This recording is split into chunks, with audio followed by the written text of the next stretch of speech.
Hey guys, welcome to week 2 of small group.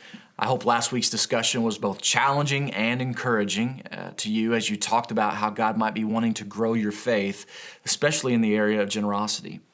Now this Sunday we talked about the idea of service and humility from Philippians chapter 2, and this chapter is a gold mine of theology. From verses 5 through 11, Paul talks about the deity of Jesus, the humanity of Jesus, the mission of Jesus, the crucifixion of Jesus, the exaltation of Jesus, and the lordship of Jesus. There's a lot packed in to those 6 verses. But the theology is not the main point of emphasis.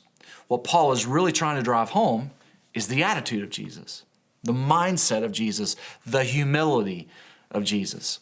So in Philippians 2:5, he says, "In your relationships with one another, have the same mindset as Christ Jesus."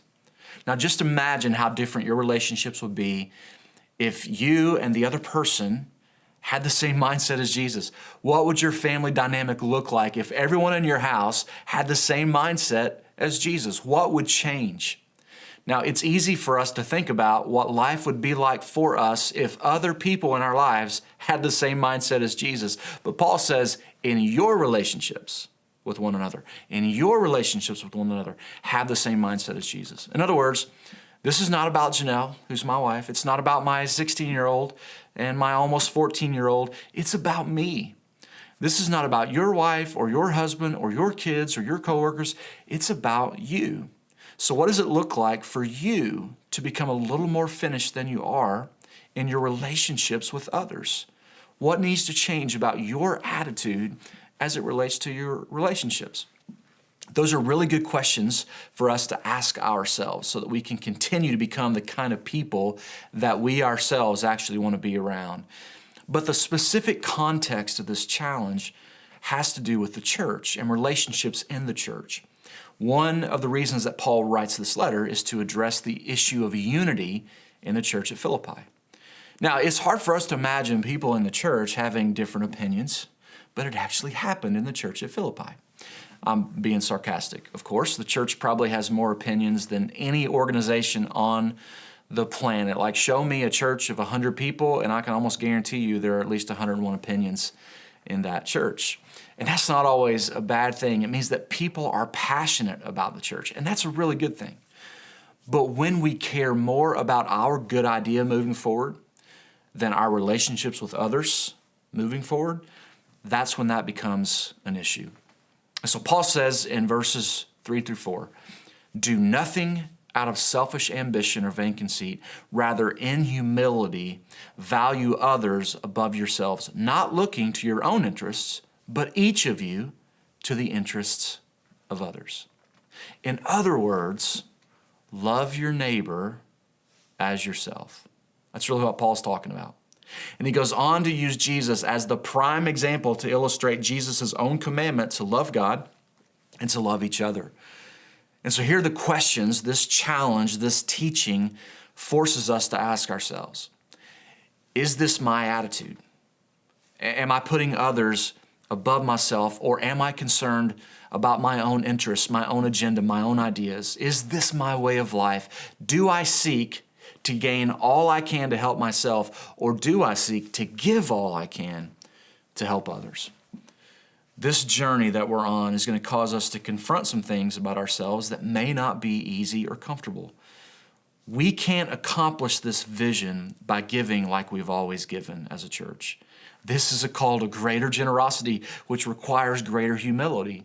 It requires thinking less about my wants and my desires. It requires valuing others above ourselves, not looking to our own interests, but to the interests of others. And this expansion is all about others. It's not for us. It's for people who aren't even here yet. It's for your one and my one and all the other ones that are written on that giant one in the worship center, and even the ones who aren't. And if we're willing to have the same mindset as Jesus, we will gladly give up what we have so that others can have what they don't. And that's a life-changing relationship with Jesus. We won't consider our relationship with our stuff something to be used to our advantage. Rather, we will make our stuff nothing and take on the very nature of a servant and become obedient to service and sacrifice simply because Jesus became obedient to death on a cross. When humility becomes our posture, generosity becomes our pursuit. When we live like Jesus, we give like Jesus. Check out this story of a couple from our church who could have easily thought about their own needs as it related to some of their financial challenges, but they put Jesus first in their finances. And so after that, I want you to turn to page 29 in your Unfinished Study Guide and discuss as a group. We have been at Center Pointe now for about 10 years. Yeah, about 10 years. Came here in July of our twins' senior year.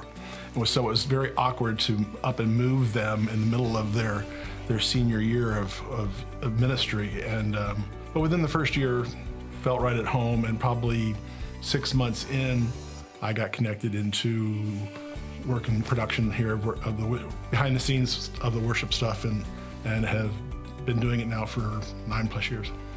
Well, I remember probably there was a series 4 or 5 years ago, similar to one that we've kind of just had Sean preaching on about, who's that one person that you can bring to God or bring to the church, or who just needs a connection. I had a friend at the time who instantly came to my mind, who I spent a lot of time with, travel with, and it was calling on me to reach out to him and ask him to come. Well, first of all, when we're together, we don't talk about church.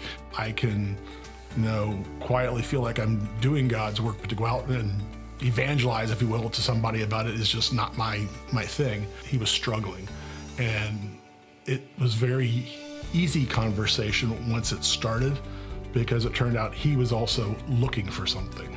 Strange, unbeknownst to me, God was already working in his life, but he was looking for something, and it worked out that this, at that point, was the right place.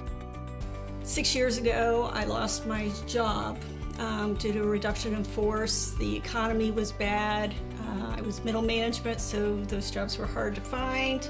We had 2 in college, one entering senior year of high school, applying to colleges, and we weren't sure how we were going to pay for all that.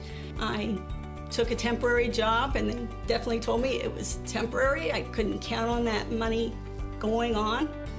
My dad also was sick at that time and passed away in November of that year. But God was faithful and provided for a full tuition scholarship for my youngest to attend the university the following year. I persevered in my contract work, and after 9 months they finally hired me on full time. But about the following year, we had someone contact us about a family farm we inherited when my father passed away, my 3 siblings and I. And it was an anonymous buyer. We didn't even know who it was and what they were going to do with the property, and they were only interested in one parcel. And the parcel ended up being one that my father and grandfather had thought about buying. My grandfather saw no value in it. My father did. We negotiated over 9 months and finally settled on a very good price for the land. With that, we decided to be faithful to God and make a donation to the church. But it also helped provide for 2 weddings and paying some tuition. Here, God had worked in several ways. One was decades ago, my dad bought this land that ultimately provided for us. How could we have known that? And then when I was without the job, we were blessed with my youngest getting full tuition scholarship. So it felt right to be faithful in the blessings that God gave us, to turn around and give that blessing back to God and to the church.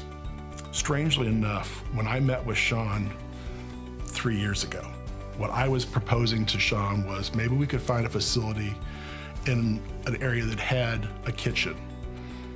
I used to be a former chef, and I had this call and desire to open up some sort of a kitchen, bakery, whatever it was. But in the process, we would also bring in people who needed job skills. Really, in the last 2 weeks, it's suddenly like, oh my gosh, maybe indirectly that money that we gave, it's just coming much later, but that's something that possibly we could do here with a full kitchen that could also be another outreach to the community to help provide new ways for people to help provide for themselves. Okay, God, you've come full circle here, and it's not exactly where I thought that idea was ever gonna go. But again, it's not our time, our plan. It's His time and His plan.